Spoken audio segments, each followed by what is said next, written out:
ভর্তা ভাতের আয়োজনে আজকে 10 রকমের ভর্তা বানিয়ে দেখাবো। ভর্তাগুলো খেতে অসম্ভব মজার হয়েছিল। ইলিশ মাছ ভাজি আর সাথে পরিবেশনা করব কাজির ভাত দিয়ে। যারা কাজির ভাতের সাথে পরিচিত তারা তো জানেনই, চাল 7 থেকে 8 দিন পানিতে ভিজিয়ে টক করে রান্না করা হয়, সেইটাই হলো কাজির ভাত। প্রথমেই বেগুন ভর্তা করব। বেগুন আমি ভেজে নিয়েছিলাম সরিষার তেলের মধ্যে।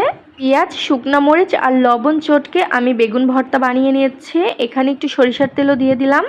সরিষার তেলে বেগুন ভাজা ছিল, চাইলে না দিলেও চলবে। এখন করছি ডাল ভর্তা। শুকনো মরিচ আর পেঁয়াজ লবণ দিয়ে চটকে নিয়েছি। এখন দিয়ে দিচ্ছি সিদ্ধ করে রাখা মসুর ডাল। এই টক ভাত বা কাজির ভাতের সাথে কিন্তু ডাল ভর্তা না হলে একদমই চলবে না, তাই ডাল ভর্তা একটু বেশি করেই করলাম। এতেও কিন্তু অসাধারণ হয়েছে ডাল ভর্তা। এখন পটল ভর্তা করছি। পটল খোসা সহ সিদ্ধ করে নিয়েছি, তারপর তেলে ভেজে নিয়েছি। পটল বেটে নেওয়ার পরে এখানে শুকনো মরিচ ভাজা আর রসুন প্রথমে বেটে নেব।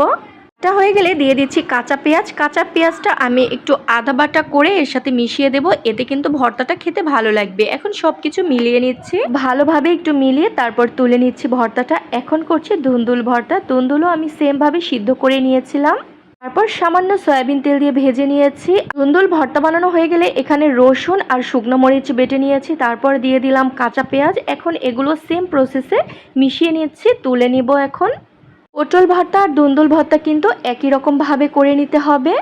এখন করছি মিষ্টি কুমড়ার খোসা ভর্তা। মিষ্টি কুমড়ার খোসা হালকা তেলে ভেজে নিলেই হবে। সহজেই মিষ্টি কুমড়ার খোসা সিদ্ধ হয়ে যায়। আর মিষ্টি কুমড়ার খোসা শুকনো মরিচ আর রসুন দিয়ে ভর্তা করতে হবে। এখানে কাঁচা পেঁয়াজ দেওয়া যাবে না, তাহলে ভালো লাগবে না। এখন করছি মরিচ ভর্তা। এখানে আমি শুকনো মরিচ আর কাঁচা মরিচ একসাথে তেলে ভেজে নিয়েছিলাম।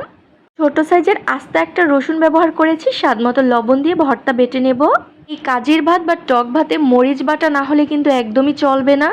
মরিচ বাটাই কিন্তু এই কাজির ভাতের স্বাদ অনেক গুণ বাড়িয়ে দেবে। এখন করছি টাকি মাছ ভর্তা। টাকি মাছ কিন্তু একদম কড়া ভেজে নেওয়া যাবে না, তাহলে কিন্তু ভর্তা বাটার সময় অনেক বেশি কষ্ট হবে। কাটা ভালোভাবে ছাড়িয়ে নিয়েছি, বেটে তারপর দিয়ে দেব শুকনো মরিচ, লবণ আর পেঁয়াজ কুচি। এখন করছি ধনিয়া পাতা ভর্তা। রসুন, তেলে রাখা শুকনো মরিচ আর লবণ দিয়ে ধনিয়া পাতা ভর্তাটা বানিয়ে নিলাম। আর এত ভর্তার মধ্যে শুটকি ভর্তা না হলে কি চলে বলেন? এখানে আমি ছোট চান্দা মাছের শুটকি ভর্তা করব। সাথে রসুন আর শুকনো মরিচও নিয়েছি, স্বাদ মতো লবণ আর অল্প পরিমাণ পেঁয়াজ কুচি দিয়ে একটু আধা বাটা করে এখন শুটকির সাথে খুব ভালো মতো করে মিশিয়ে নিচ্ছে। শুটকি ভর্তা করা হয়ে গেলে সবশেষে ভর্তা করব কালো জিরা। কালো জিরা হালকা ভেজে নিয়েছিলাম। যখন ভাজার সময় ঘ্রাণ বের হয়ে আসবে কালো জিরা থেকে, তখন বুঝতে হবে কালো জিরা ভাজা হয়ে গেছে। রসুন, শুকনো মরিচ আর লবণ দিয়ে ভর্তাটা বেটে নিয়েছি। আর সব ভর্তার শেষে কালো জিরা ভর্তা করে শিলবাটা ধুয়ে ফেলবেন। আর এখানে আমি ইলিশ মাছ ভাজি করেছি। ইলিশ মাছ ভাজির তেলও কিন্তু অবশ্যই রাখবেন এই ভাত খাওয়ার সময়, তাহলে কিন্তু ভাতের মধ্যে মেখে নিলে অসম্ভব মজার হয়। এখানে 10 রকমের ভর্তা হয়েছে। আর পটল, মিষ্টি কুমড়া আর কাঁকরোল ভেজে নিয়েছি সাথে। দেখেই তো বুঝতে পারছেন কি পরিমাণ লোভনীয় হয়েছে। পেট পুড়ে ভাত খাওয়া যাবে। মাছ, মাংস, পোলাও, বিরিয়ানি খেয়ে যখন একঘেয়ে হয়ে যাবেন, তখন কিন্তু এরকম ভর্তা ভাতের আয়োজন করতে পারেন। সাথে এরকম টক ভাত রাখতে পারেন, খেতে অসম্ভব মজার হয়। তবে যারা টক ভাত বা কাজির ভাত খেতে পছন্দ করেন না, তারা চাইলে কিন্তু খুদের ভাত দিয়েও এরকম ভর্তা ভাত খেতে পারেন।